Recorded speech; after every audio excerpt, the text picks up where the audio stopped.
With the Giants losing this past weekend to the Lions and sustaining the amount of injuries that they did, how concerned are you with them going into the late stages of November, going into December?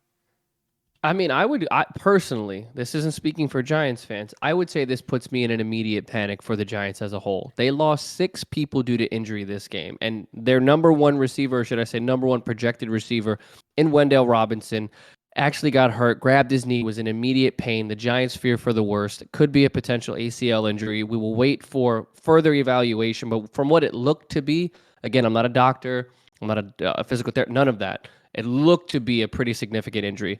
Then the Giants go and lose 2 cornerbacks in Adoree Jackson and Fabian Morneau, one with a knee injury, the other one with ribs. They lose a safety, Jason Pinnock. He hurt his jaw. They lost 2 offensive linemen, John Feliciano in a neck injury, and then their right tackle, Tyree Phillips, also had a neck injury. Dude, that's like a rap sheet of like seasonal injuries. We're talking about that happened in one game. And the Giants just, as a whole, they turned the ball over 3 times. Daniel Jones had to throw the ball, 44 times, and they were just unable to run the football. I mean, outside of Daniel Jones's 50 yards on the ground, averaging 7 yards per carry, the Giants ran for 22 plus 13. That is 35 plus 4, 39 yards if it wasn't for Daniel Jones. Saquon Barkley had 15 rushes for 22 yards. He averaged 1.5 yards per carry. That is 100% kudos and shout outs to Detroit's defense. Detroit locked down, did what they needed to do, put the pressure and ball in Daniel Jones's hand, and he wasn't able to follow suit. Had a horrible QBR of 39. He had 2 interceptions, and he was sacked twice. So I will say that the Lions are on a 3-game win streak right now. They are currently they are second in the NFC North, which is just hysterical because they own the tiebreaker over the Green Bay Packers. And I'm looking at this and I'm saying, well, who the hell did something for them? Like, how did this happen? Oh, wait, hold on a second. The Lions ran for 160 yards. That's a crap ton of yards. And Justin Jackson, Jamal Williams, and DeAndre Swift didn't even do much aside from his 1 touchdown because Justin Jackson had 66 yards, Jamal Williams had 64 yards and 3 touchdowns. What are you supposed to do with that? Jared Goff didn't have to do much. He had to be a game manager, not turn the ball over, and gain first downs on 3rd and long and whatever have you, and he did just that. I mean, let's be honest here. The Lions look relatively solid the last couple of weeks. I'm not going to sit here and say they're going to be a dark horse playoff team, but when you go out and you win 3 in a row this late in the season, you beat a Packers team. I'm not saying that they're good, but you beat a Packers team, a division rival. You go beat a Bears team, which came down to the wire. Justin Fields is one of the hottest quarterbacks in the NFL. You beat them by 1, another division rival. Then you go and beat the Giants. 3 solid teams in terms of if you're the Detroit Lions, those are 3 games that you're expected to lose by a decent amount, and you win. Now, this next game is going to be a pretty solid testament. They play the Bills on Thanksgiving. That's going to be interesting. And by interesting, I mean the Bills should blow them out. But I also thought that the Giants would blow them out today, personally. So again, I can't really say much because the Bills have struggled against some pretty odd teams as of late. So I'm not going to sit here and say that for sure this is going to be a win. We all know that when me and Kyle make definitive predictions, I would probably say 6 out of 10 times we're wrong lately. But overall, man, I got to give Detroit their flowers. They look like a completely different team. Dan Campbell was on the hot seat. People were saying that we need to break it down, trade Okuda, get rid of Goff's contract, and just completely gutter the team and rebuild. And I'm not saying that they were wrong in that moment because it looked like Dan Campbell, as good of a guy as he was, as good of a player's coach as he was, he wasn't getting it done.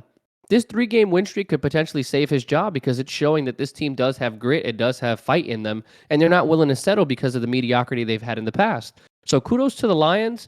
For the Giants' sake, I would say that the injuries were a big portion of why they lost this game. But again, there's no excuses. It's next man up, as everybody says every week. So I'm looking at this and I'm saying, let's figure out how long these players will be out and how much time they will miss if they do miss time and calculate it from there because they also have a Thursday night game on Thanksgiving against a division rival in Dallas. So I would assume the majority of these players are probably going to miss that game because you only have 3 days to prepare. But we will see and play it as it goes. But again, shout out to the Lions, man. 3 games is pretty difficult for a team that's been scrutinized as hard as they have.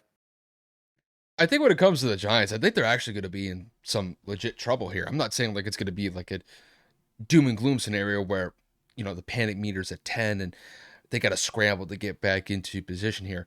I don't see it as that, but with the amount of injuries that they sustained against the Lions, that's going to be a tricky one to be able to bounce back against the Cowboys. And Kev, we saw what the Cowboys did to the Vikings this past weekend. I mean, they put an absolute beat down on Minnesota.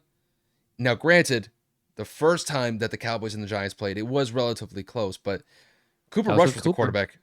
Now you got Dak, and seeing him do what he did with this offense against the Vikings, if you're the Giants, this is going to be a very difficult scenario to go in on Thanksgiving Day. And look, when it comes to the Giants, to me, their entire success is, I would say, it's more inclined on the defense to be able to really kind of carry the bulk of the weight here as far as them getting wins. Just because when it comes to Daniel Jones and his overall effectiveness, it's very hit or miss.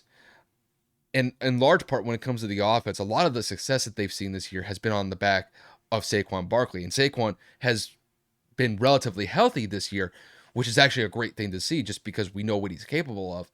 But Daniel Jones just doesn't really do it for me as far as being able to really put this offense in a situation where they can consistently put scoring drives together, because he's just not that good of a quarterback as far as I see it. And this was an ample opportunity for the Giants to really take control of their own destiny. Had they won this game, they would have been sitting at an 8-2 record. And you lose to a team that has one of the worst defenses, if not the worst defense, when it comes to allowing points. If I remember correctly, the Lions have allowed the most amount of points compared to any other defense in the NFL.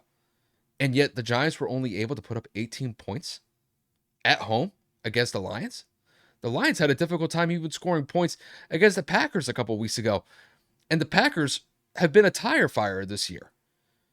And I'm just kind of surprised that the Giants looked this anemic against what I would consider a very subpar defense. And look, give credit to the Lions. The Lions have been on a 3-game winning streak. They've definitely been playing at a higher level in this last month stretch that they've had. But I picked the Giants to win this game, not convincingly, but rather comfortably. And for them to lose by 2 possessions at home, it's a little bit of a dicey situation for them moving forward, because if you look at their next 4 games, they're all divisional games. The first one takes place on Thanksgiving night or Thanksgiving afternoon going into the evening. Then you got the Commanders, and the Commanders have been on a good little stretch the last couple weeks. Then they got to go up against the Eagles, and the Eagles are one of the best teams in the NFL as far as their record is concerned. And then they got to play the Commanders once again on the road about a week out before Christmas. And then they got to play the Vikings on Christmas Eve. So their next 5 games are going to be tricky. This is not going to be an easy stretch for the Giants. And the Giants really kind of need to get this thing together sooner rather than later, because if they go on a losing streak here, they could potentially be out of the playoffs. I mean, we kind of have to see how the NFC wildcard situation works out, because they could still find a way to maybe get one of the last spots available. But they got to get this offense rolling if they're going to have any sort of success, because the defense can only keep up so long before they break. It's more of a bend but don't break type of mindset with them. But when the offense isn't putting up points, that defense is going to break more times than not. And that's what we saw against the Lions. So, good on the Lions for being able to maintain their winning streak. We'll see if they're able to continue it.